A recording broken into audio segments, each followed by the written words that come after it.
Good morning family, welcome back to our channel to a new blog. আশা করি তোমরা সবাই খুব খুব খুব ভালো আছো আর আমরাও খুব ভালো আছি। আজকে সকালটা কিন্তু অনেকটা সকালেই শুরু করে দিয়েছি, কিন্তু ব্লগিংটা শুরু করলাম একটু দেরিতে, সবটা একটু গুছিয়ে নিয়ে। মানে রেগুলারের যা কাজ থাকে আর কি, বিছানা ক্লিনিং বলো, তারপরে কাঁচা জামা কাপড়গুলো ঘরে ঢুকিয়ে আনা, রান্নার জন্য কিছু প্রিপারেশন করে রাখা, এগুলোই আর কি টুকটাক করে করছিলাম। আর আজকে ব্রেকফাস্টে কি খাবো জানো? আজকে ব্রেকফাস্টে খাবো হচ্ছে মশলা মুড়ি। মানে অনেক আগে 2-3 দিন আগে ছোলা ভিজিয়ে রেখেছিলাম। তোমরা তো জানোই যে সৌম্য জিমে যায় বলে ছোলা খেয়ে যায়, তো ছোলাগুলো থেকে না বড় বড় একদম সুর বেরিয়ে গেছে। তো এই সুর বেরোনো ছোলা দিয়ে আর কি, আর চানাচুর, পেঁয়াজ, শসা যা যা লাগে, নারকেলও একটা ভাঙবো আজকে, ইচ্ছা আছে। সমস্ত কিছু দিয়ে একদম জমিয়ে মশলা মুড়ি মাখা হবে পুরো একদম ট্রেনের মতো করে। যদিও ওরকম পারবো বলে মনে হয় না, বাট ট্রাই করব। মশলা মুড়ির সাথে চা, এটা হবে আজকের ব্রেকফাস্ট উইকেন্ডের স্টার্টিংয়ে আর কি। আর দুপুরে হবে চিকেনের ঝোল আর ভাত, একদম সিম্পল। আর মানে শনি রবি দুদিনেরই একসঙ্গে বানিয়ে নেব, তোমরা জানো। তো সেই কারণে সৌম্য জিম থেকে ফেরার সময় আলুটা শেষ হয়ে গিয়েছিল, আলু আর চিকেন নিয়ে চলে এসেছে। তো ভাবছি আজকে চিকেনের ঝোলটা আলু ছাড়াই বানাবো। গত সপ্তাহে যেমন বানিয়েছিলাম খুব ভালো খেতে হয়েছিল, ওই রকমভাবেই বানাবো, ইচ্ছা আছে। তবে একটা প্রবলেম হয়ে গেছে, আমার হাত কেটে গেছে জানো তো। কিভাবে যে চিকেনটা ম্যারিনেট করব জানি না, একটু তো হাতটা জ্বলবে। তো তোমাদের আমি দেখাচ্ছি কোন জায়গাটা কেটেছে। আর এখন চলো ছটপট করে কথা না বলে চাটা আগে বসিয়ে দিই, আর ঝালমুড়িটা ভালোভাবে মেখে নিই, কারণ খিদে পেয়ে গেছে। এই দেখো আমার হাতটা না এই জায়গাটা কেটেছে একদম বিচ্ছিরিভাবে। কীভাবে জানো, কালকে ওই পনিরের তরকারিতে না একটু ঘি দিতে গেছি। এবার ঘিটা তো দেখবে ফ্রিজে থাকলে জমে যায়, তো এইভাবে আঙুলে করেই ঘিটা বের করে আমি দিয়ে দিচ্ছিলাম। তো ওই ঘিয়ের কৌটো সাইডে যে একটা সেই রাংতা পেপারের মতো দেওয়া থাকে না, ওই পেপারটাতে লেগে পুরো একদম, ওটা তো ব্লেডের মতো ধার হয়। দেখো এমন জায়গাটা কেটেছে না, প্রচণ্ড জ্বলছে। বেশ ভালোই ডিপ হয়ে কেটেছে। আর আগের সপ্তাহে তো কাটারিতে এই জায়গাটা কেটে গেছিলো, এটা শুকিয়ে গেছে মোটামুটি, কিন্তু আবার একটা নতুন এই যে, মানে আমার একটা ভালো হয় তো আর একটা হয়ে যায়, এই হলো অসুবিধা। আর এই যে ওই ছোলাগুলো, এবার চলো মুড়িটা মেখে নিয়ে চাটা বসাই। ঝালমুড়ির জন্য তো এখানে পেঁয়াজ কাঁচা লঙ্কা কুচোনো হয়ে গেছে। সৌম্য বলল ছোলা দিচ্ছ, চানাচুর, সেও ভাজা সব দেবে, তাই শশা আর দিতে হবে না। আর এখানে মাংসের জন্য সমস্ত কিছু বের করে রেখে দিলাম, এগুলো খাওয়া দাওয়ার পর কাটবো। আর এখানে এই বাটিটা কেন বসানো আছে জানো? সৌম্য নারকেলটা ভেঙে নারকেলের জল খাবে, ও নারকেল, ডাব এসবের জল খেতে খুব ভালোবাসে, তো এতে জলটা ধরা হবে বলে এটা বসানো আছে। আর এখানে চিকেনটা আমি জলে একটু ভিজিয়ে দিয়েছি, এখন এটা ভিজতে থাক। তারপর এটাকে ভালোভাবে ধুতে হবে, মানে এই লাল ভাবটা পুরো দূর করে দিতে হবে।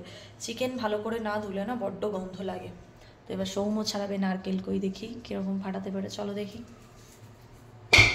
আরে ওই দিকটা দিয়ে করে না, ধার কমবে না, ধার কমবে না, তুমি ঠিক করে করো।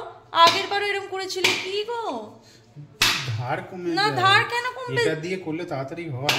আরে এটা দিয়েই করে, যত তুমি তাড়াতাড়ি মানে এরকম করবে তত ধার হবে। আর বাবা, ওর মুখটা যদি তোমাদের দেখাতে পারতাম গো, হাঁ করে ফেলেছে একদম।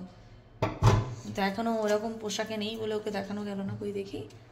বাহ, নারকেলটা কিন্তু খুব ভালো, বলো বেশ অনেকটা পুরো শাঁস আছে। এখানে একটা জিনিস দেখেছি, নারকোল কিন্তু কোনোদিন খারাপ বেরোয় না। আমি ওখানে কিনলে কি হয়, আচ্ছা অত বলতে হবে না, আমার ভিডিও বড় হয়ে যাচ্ছে। কি বলতে চাইছো তুমি? দুটো তিনটে করে কিনতাম, দুটো একটা খারাপ ভালো থাকতো, বাকিগুলো খারাপ হতো। আমার আরেকটা আছে, দেখা যাক। এটা আমি ডিমার্ট থেকে এখানে কিন্তু আমি কোনোদিন খারাপ পাইনি। 20 টাকা দাম নিয়েছিল, কিন্তু খুব মোটা পুরু শাঁসটা। তোমরা ক্যামেরায় কতটা বুঝতে পারছো জানি না, বেশ পুরু।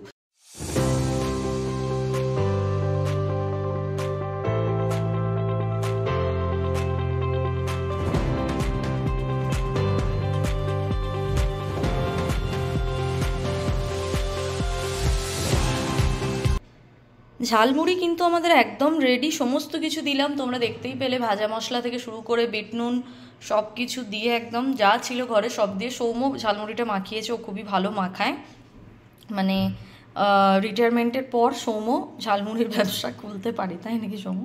একদম মাখাবে ভালো, তবে হাত দিয়ে মাখায়, গ্লাভস পরতে হবে, না হলে অসুবিধা। কারণ আমার তো এই যে কাটা হাত, তাই আমার এখন এসব মাখামাখি করা যাবে না। তো চলো সৌম্য এবার খেয়ে নিই। আর এখানে মাংসের জন্য পেঁয়াজটা আমি ছাড়িয়ে রাখলাম, বাকিগুলো খেয়ে দিয়ে করছি।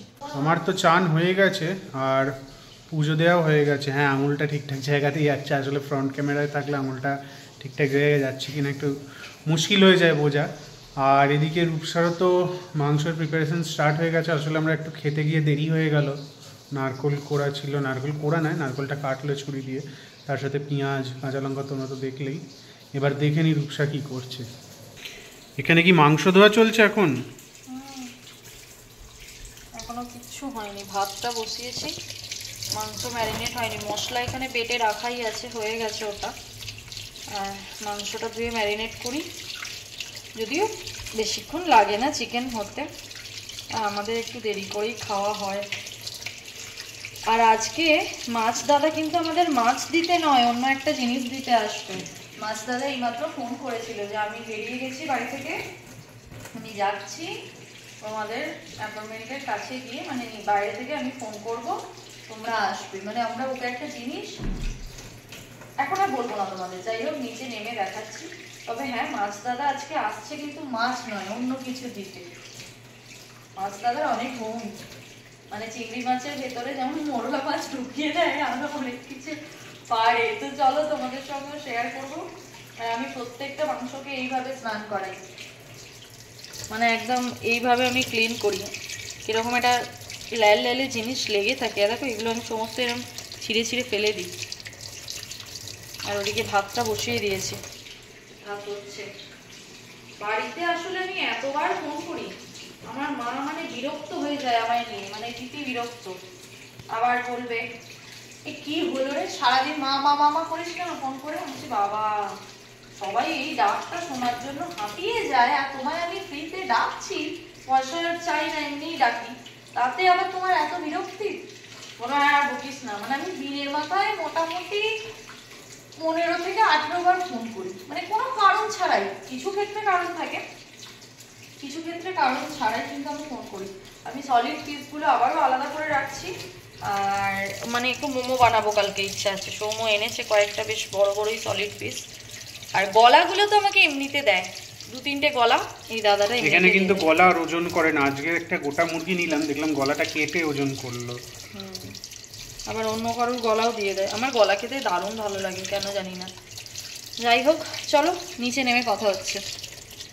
চিকেনটা তো ম্যারিনেট করার জন্য ভালোভাবে মশলা দিয়ে মাখিয়ে নিচ্ছি, কিন্তু আমার হাতটা যে অবস্থা হচ্ছে গো, জ্বলে পুড়ে মরে যাচ্ছি। সৌম্য যদিও বললো মেখে দেবো, কিন্তু সৌম্য মাখালে চারিদিকে ছড়াবে, ওই জন্য ওকে আর দিলাম না। আমি মুড়িটাই মাখাই, এই আমার অনেক, আর মাংস মাখাতে হবে না। আমি এটা করছি আর ভাবছি মায়েদেরও তো কত এরকম কষ্ট হয় বলো, কিন্তু মায়েরা সেগুলো মুখ ফুটে বলেও না, আর আমরা কখনো বুঝতেও চাইনি। কিন্তু আজকে যখন নিজে এই জিনিসগুলোর মধ্যে দিয়ে যাচ্ছি, তখন বুঝতে পারছি যে ওই মানুষগুলোর কতটা কষ্ট হয়, কিন্তু তাদের বলারও কেউ নেই, তাদের কাজ ভাগ করে নেওয়ারও কেউ নেই। তো এই আর কি, চলো নিচে। এই দেখো অবস্থা, তো মানে হাত জ্বলে যাচ্ছে। ঝাল ঝাল চিকেন তবু খেতেই হবে। নিচে দাদা এসে ওয়েট করছে, ফোন করলো এই জাস্ট। এবার আমি এটাকে ঢাকনা দিয়ে রেখে গ্যাসটা অফ করে দেবো, তারপর আমি এখন নিচে নামবো। চলো। আমরা তো নেমে পড়েছি, আর বাইরে প্রচণ্ড রোদ, গরম আছে, রাত্রে পাখাল চালাতে হচ্ছে। খুবই গরম পড়ে গেছে এদিকে। হ্যাঁ, বেশ এই সময় চান টান হয়ে গিয়ে ভাতটা খেয়ে যদি এখানে চেয়ার নিয়ে বসা যায় না, দারুণ কিন্তু মজা হবে। যদিও বেশিক্ষণ বসা যাবে না, যা রোদের টেম্পার, তো বেশিক্ষণ এখানে বসে থাকা চাপে। যাই হোক, রান্না করতে করতে নেমে পড়লাম একবার, শুধু ম্যারিনেট করে রেখে এলাম। এরকম ভূতের মতো নেমে পড়েছি দেখো। যাই হোক, চলো। দাদা বলবে অনেকক্ষণ ওয়েট করছি, অনেকটা বড় আমার পিছনেও মেরে দিয়েছো, লাইট চলে যাবে, করে দিয়েছি। জিনিসটা দুর্দান্ত হয়েছে, কোনো কথা হবে না। এটা আমি ঠাকুরের জন্য অর্ডার দিয়েছিলাম। আমার লক্ষ্মী গণেশটা অনেকটা ছোটো, তো ওর সামনে ঘরটা রাখলে কী হচ্ছিল, ঠাকুর দুটোকে দেখা যাচ্ছিল। আমি একটা কাগজের বক্সের উপর রাখছিলাম, তো আমি ভাবলাম যে এরকম একটা বানানো যাক পিড়ি টাইপের। তো দাদা কিন্তু মাছের সাথে সাথে খুব ভালো কাঠের কাজ করে, তো ওই জন্য দাদাকে দিয়ে এটা বানালাম। তোমার কমেন্টে জানিয়ে কীরকম হয়েছে। আজকে তো সৌম্য পুজো দেওয়া হয়ে গেছে, আমি এটা কালকে এর ওপরে ঠাকুরকে বসাবো, তারপর তোমাদের দেখাবো। নিচ থেকে তো ওপরে চলে এলাম, এসে আমি ঝটপট করে ভাতটার ফ্যান ঝরিয়ে চিকেনটা বসিয়েও দিলাম। আর চিকেনে কিন্তু আমি এখনও অবধি 1 ফোঁটা জল ইউজ করিনি, এমনকি ম্যারিনেশনে নুন দিইনি, এখনও নুন দিইনি। এবার নুনটা দেবো, কিন্তু দেখো লিডটা ঢাকা দিয়ে চিকেনটা কষাচ্ছিলাম বলে কতটা চিকেন থেকে জল ছেড়েছে, তাই একদমই আর জল অ্যাড করবো না, জাস্ট ওই বাটি ধোয়া জলটা আমি অ্যাড করব, তাহলে হয়ে যাবে। মাংস তো অলমোস্ট কমপ্লিট, তাই তো? কালারটা দেখছো আর স্মেলটা তো তোমাদের মানে পৌঁছতে পারছি না তোমাদের নাক পর্যন্ত, জাস্ট এক ঘর হয়েছে চিকেনটা, দারুণ দারুণ একদম। এটা বলো ভাত দিয়েই বলো, রুটি, পরোটা, ফ্রাইড রাইস বা পোলাও যাই বলো, সব কিছু দিয়েই দারুণ হবে। আর এখন আমরা চিকেনে আলু দিচ্ছি না, কারণ আমি আলু খেতে একদমই পছন্দ করি না, হয়তো এক পিস নিতাম দিলে। তারপর কি হয়, আলুগুলো এক পিস খাই বলে এক পিস তো করি না, করি তো প্রায় 8-10 পিস, এবার খেতে হয় সেগুলো সৌম্যকে, যার কারণে সৌম্য বলছে আমার আলু খাওয়া যাবে না। সৌম্যর 1 কেজি আরও ওজন কমেছে আজকে, তোমাদের বলা হয়নি, তো ওই জন্যই আজকে সেই খুশিতে চিকেন ভাত, নাকি সৌম্য? দেখা যাক। তো চলো এবার আমি এটাকে জায়গার মধ্যে ঢেলে নিই, দিয়ে ঝটপট করে স্নানটা করে নিই, তারপর খেতে হবে।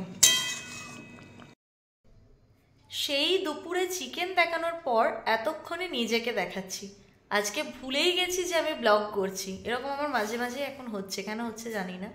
আসলে লাইক ভিউ ভালো হচ্ছে না, সাবস্ক্রাইবার একদমই বাড়ছে না, তাই হয়তো এটা হচ্ছে, জানি না। কি তুমি কি একমত? ওই জন্যই কি এটা ভুলে যাচ্ছি আমি? সেটাই হবে। আর তুমি কি করছো এখন? ফোন ঘাঁটছো? আমি খবর পড়ছি। বাবা, মানে তুমি খবর পড়ে শোনাচ্ছ না, কোনো খবর তুমি পড়ছো নিজে? না, আমি খবর পড়ছি, খবর পড়ে শোনাবো আর কাকে? সেটাই, খবর তোমার খবর আর কেউ শুনবে না, বুঝেছো? তো যাই হোক, এখন অনেকক্ষণ ধরে কথাবার্তা হলো বাড়িতে, সব ফোন টোন করে, এটাই হয় রেগুলার। আর দিদার সঙ্গে কথা বললাম, দিদা এখন একটু ভালো আছে জানো তো, তো ভালো লাগছে বেশ এটা শুনে। আই হোপ তোমাদেরও ভালো লাগবে, তোমাদের আমি বলেছিলাম শরীরটা খারাপ, এখন একটু ভালো আছে। আর এখন একটু বেরোবো ভাবছি, কারণ এখন তো আর কোনো কাজ নেই, আর তো চিকেন ভাত সবই তো করা আছে, তো কি করব এখন, বসে বসে বোর হতে হবে, তাই একটু বেরোবো মানে একটু খাবো, আমি খুব খিদে পাচ্ছে আমার। আর 8টা অনেকবার বলে ফেলছি তাই না, এখন আর 8টা অনেকবার হয়েছে। আচ্ছা দাঁড়াও, 8টা না বলে আমি বলার চেষ্টা করছি। বেরোবো, সামনেই আমার জন্মদিন, আর দুটো একটা ব্লগের পরই তোমরা আমার বার্থডে ব্লগ দেখতে পারবে। বিশাল কিছু হবে এমন নয়, কিন্তু যেটুকুই হবে তোমাদের সঙ্গে শেয়ার করবো, যেটুকুনি হবে ও জানে, ও করবে, কারণ দেখো নিজের জন্মদিন তার নিজে ঢাকঢোল পিটিয়ে করবো না, ওর কিন্তু আমি সমস্ত রকমভাবে করেছি, তোমরা সেটা ব্লগে দেখেওছো। এবার দেখা যাক ও আমার জন্য কি করে। তো তার জন্যই একটা আমাদের এখানে একটু দূরে একটা কেকের দোকান আছে, ওই দোকানটা থেকে অনেকদিন আগে থেকেই আমার কেক নেওয়ার ইচ্ছে ছিল, ওর জন্মদিনই ভেবেছিলাম আনবো। তো ওর জন্মদিনে কান্তি সুইটস থেকে নিয়ে চলে এসেছিলাম, কারণ ওর জন্মদিনের আগের দিন মারাত্মক বৃষ্টি হয়েছিল, ওই জায়গাটা আমি আর যেতে পারিনি, তাই আজকে ইচ্ছা হলো একটু যাই ওই জায়গাটায়, গিয়ে তারপর দেখে আসি কেকটা কীরকম, আর যদি অর্ডার দিতে হয় তো অর্ডার দিয়ে আসবো। দেখলে এতক্ষণ কিন্তু আর এখনটা না বলি মনে হয় কথাটা বললাম। যাই হোক চলো, আর বকবক করছি না, একেবারে রেডি হয়ে দেখা হচ্ছে।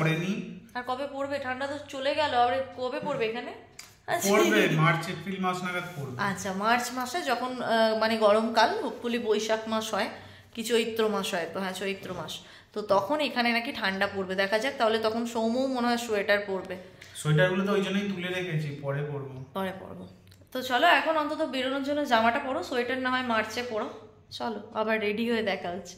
আমরা দুজন তো একদম রেডি, এবার আমরা বেরিয়ে যাব জন্মদিনের কেকের অর্ডার দিতে বা দেখবো যদি রেডিমেড পাওয়া যায় তো ঠিক আছে, ওই দিন গিয়ে আনবো। না তাহলে আজকে নিয়ে আসবো না, আজকে কিনে কি হবে রে বাবা। তো চলো ঠিক আছে, বেরোনো যাক। হালকা হালকা বাইরে ঠান্ডা হাওয়া দিচ্ছে, তাই আমি এই জ্যাকেটটা ও এই জ্যাকেটটা পরে নিয়েছে। তো চলো যাওয়া যাক। রূপসা এখন সিঙ্গাড়া খেতে চলে এসেছে।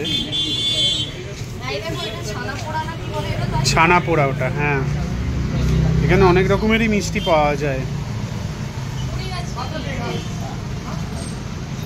ঝুড়ি ভাজা, সিঙ্গাড়া, জিলিপি। এখানে প্রত্যেকদিন সন্ধ্যেবেলাই করে অলমোস্ট সিঙ্গাড়াটা। সব বিভিন্ন মিষ্টির খোঁজ নিচ্ছে কোনটা কীরকম। ও আচ্ছা, এইখানে একটা সন্দেশ আছে, এটা দেখতে একটু অদ্ভুত। ওটা চিনিরই। ঠিক আছে, এবার রূপসা খেয়ে নিক। আর এখানে ঝোলা গুড় পাওয়া যাচ্ছে। এখানে তো এসেছিলাম কেক দেখতে আর কেকের অর্ডার দিতে, আর এখানে অনেক কিছু পাওয়া যাচ্ছে। একটা কাপ কেক দেখে রূপসার খেতে ইচ্ছে হলো, তো খেয়ে নিচ্ছে। কিরকম লাগছে? ভালো। চলো এবারও খেয়ে নিক, আমরা দেখে বেরোই। আমরা তো কেকের দোকান থেকে অনেকক্ষণই হলে বেরিয়ে গেছি, আর এরপরে একটু দোকানে গেছিলাম বাজার করতে। কড়াইশুঁটি, আদা,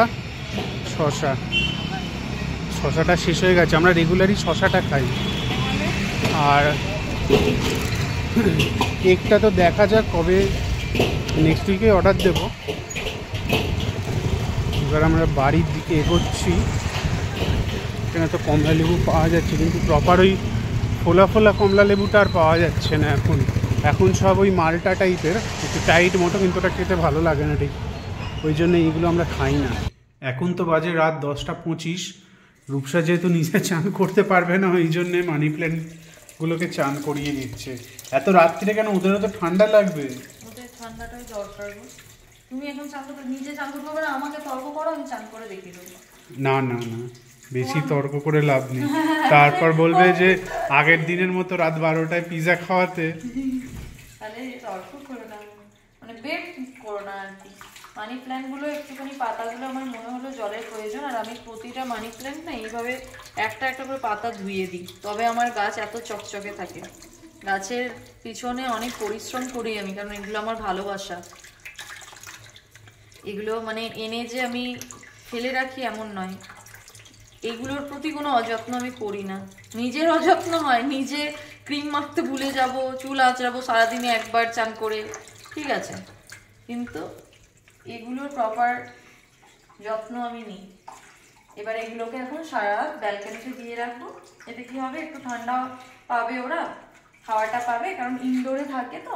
আর তাছাড়া এই যে জলটা লিক করবে এটা থেকে, সেটাও কিন্তু বাইরে হয়ে যাবে। তারপর আমি ট্রেতে তুলে দেবো, কালকে সকালে একটু রোদটা খাইয়ে নিয়ে এটা তুলে দেবো। মোটামুটি আমি সপ্তাহে একদিন করে এগুলো করে থাকি, বা 10 দিনে একদিন তো করি।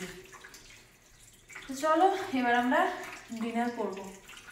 আমাদের ডিনার তো অনেকক্ষণই হয়ে গেছে, আর এখন অলরেডি 11:15 মতো বাজে। এবার সমস্ত কাজ কমপ্লিট, শুধু বেসিনটা একটু জাম্প হয়ে গেছে, তো ওই জন্য ওই হারপিকের যে ওই ড্রেন ক্লিনারগুলো হয় না, ওটা জাস্ট দিয়েই আমরা শুয়ে পড়বো, ওইটাই কাজ বাকি আছে। আর আমি একদম মানে শোয়ার জন্য রেডি হয়ে গেছি, দেখতে পাচ্ছ এরকম ঝুঁটি ফুটি বেঁধে।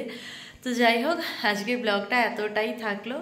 আজকের ব্লগটা আই হোপ তোমাদের ভালো লেগেছে। যদি আজকের ব্লগটা তোমাদের ভালো লেগে থাকে তাহলে অবশ্যই একটা লাইক করো, কমেন্ট করো, আর আমার চ্যানেলে যদি নতুন হয়ে থাকো প্লিজ আমার চ্যানেলটা সাবস্ক্রাইব করে আমার আর আমার চ্যানেলের পাশে থেকো। কাল তোমাদের সঙ্গে আবারও দেখা হচ্ছে ইন্টারেস্টিং একটা ব্লগের সাথে। ততক্ষণের জন্য তোমরা সবাই খুব ভালো থেকো, সকলকে খুব ভালো রেখো। আজকের মতো গুড নাইট, টাটা। ওই দেখো ওখান থেকে আবার, আচ্ছা চলো একসঙ্গে আবার বলি, আজকের মতো গুড নাইট, টাটা। হলো না, আর একবার, আজকের মতো গুড নাইট, টাটা। তো ফাইনালি টাটা।